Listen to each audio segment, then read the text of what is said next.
There's so many reasons I love having Brian Nadeau on these shows. Not only is he one of the sharpest handicappers around, great TV personality down there at Gulfstream Park, but I also get to bust out my Mets gear and have somebody who will appreciate it.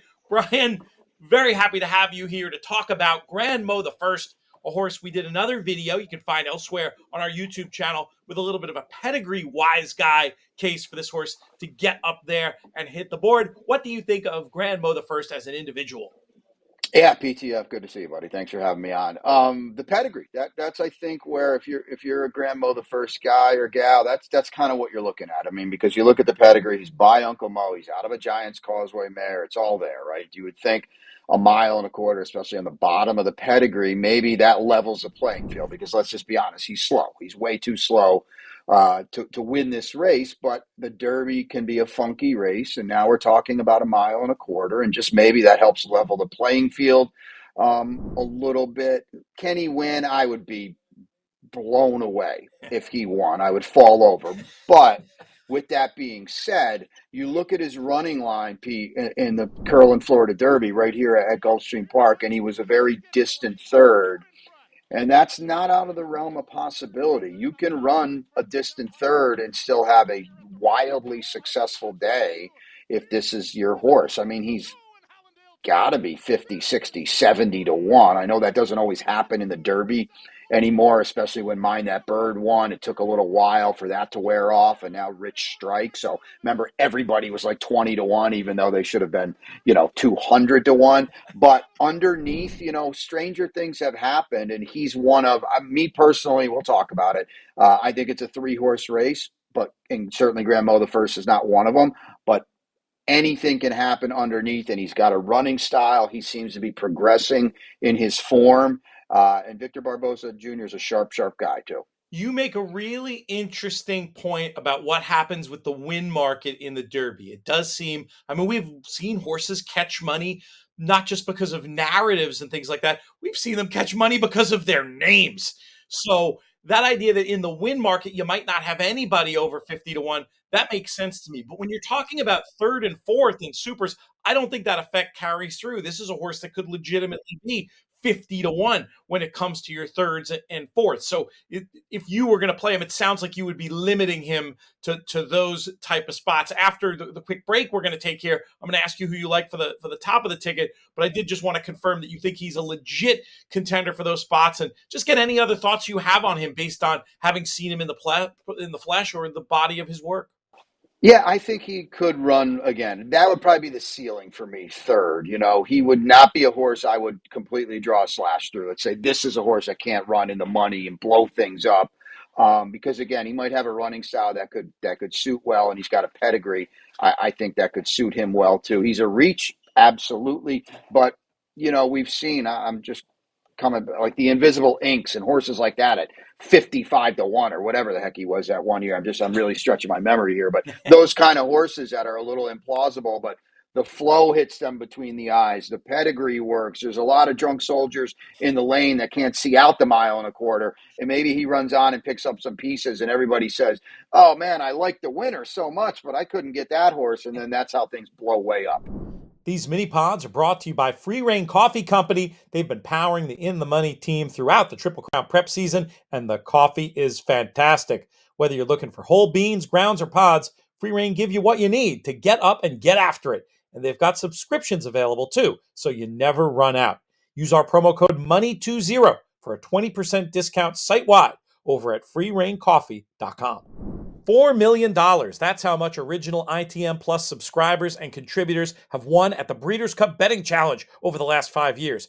ITM Plus is the place for our best Kentucky Derby information, including grid picks from the team, trip notes, and specific betting advice. Sign up today at inthemoneypodcast.com/plus.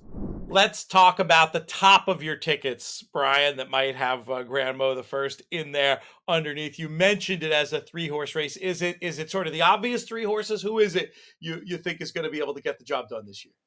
Well, I mean, clearly Fierceness is the horse to beat. He can't lose if he runs his Curlin, Florida Derby. That's a statement of fact. I wouldn't trust him. I'm not going to pick him. He's legitimately probably, I would think he's going to be 9 to 5 or 2 to 1 in the race. But he won't lose. It's as simple as that. But that we're gambling here. That's not very sexy, and nobody wants to do that. Pick that kind of horse on top. Um, Sierra Leone, it's tough to knock him too much. He's got a Zandon 2.0 to me, but he's the other horse. But the horse I really like a lot, Pete, that I don't really get why he's not really being talked about. I thought just a touch ran as good, if not better, than Sierra Leone. In the bluegrass, he was chasing. I don't know why. Please don't do that in the Derby. I don't know why he was chasing a rabbit in the race. It was his first start on a fast track. It was his first start at 2 turns. And, it took a phenomenal performance by Sierra Leone to run him down. And he was well clear of everybody else. He has a running style. I think of that kind of real quiet, like running style, that slingshot on the far turn kind of style.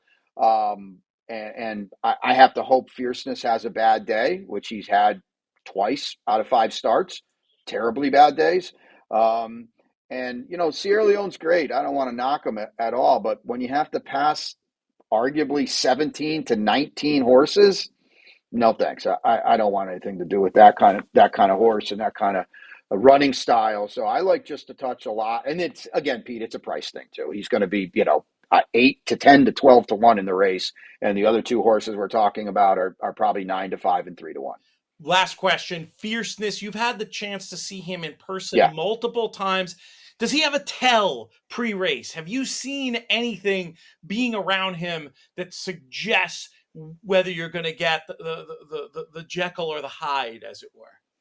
No, that's the weird thing about him too. And I almost think Todd Pletcher would probably tell you this too. He's like the world's greatest workhorse too. Just yesterday, Friday, he worked phenomenally well. And he did that before the Holy Bull when he just ran a stinker. And I'm probably sure he did that before the Champagne when he stunk as well. So that's the frustrating thing. He's not twisting Oreos and you can figure it out, at the table here. I don't know, Pete. I wish I had something. The Derby with 75,000 people or whatever, you got to watch them on TV, and if maybe they blow up in the post parade. But Holy Bull Day, we have a heck of a day here at Gulfstream Park, and there's a lot of people here. But that was nothing like that. And certainly on Carolyn, Florida Derby Day, he was a model citizen, and you saw what happened. So. That's the other frustrating thing about the horse. I don't really feel like on the surface there's anything that he gives away that says I'm not gonna play today. So that's another part of the thing. And at 9 to 5, 2 to 1, is that what you want to go to the window with? Brian making the Johnny KGB reference here on the In the Money Airways. Massive props for that one. In the workout, we're recording this way early. People are going to be watching all the way through to the Derby. That was the April 19th work. We're going to be covering works. We're going to have information out there on this YouTube channel you can check out. Make sure that you subscribe, click that notifications bell. Never miss an episode, as it were. Brian, thanks so much for your time. You got it, buddy. Always good to catch up, and we'll talk soon. Hopefully over some Mets victories. There you go. Pleasantly surprising.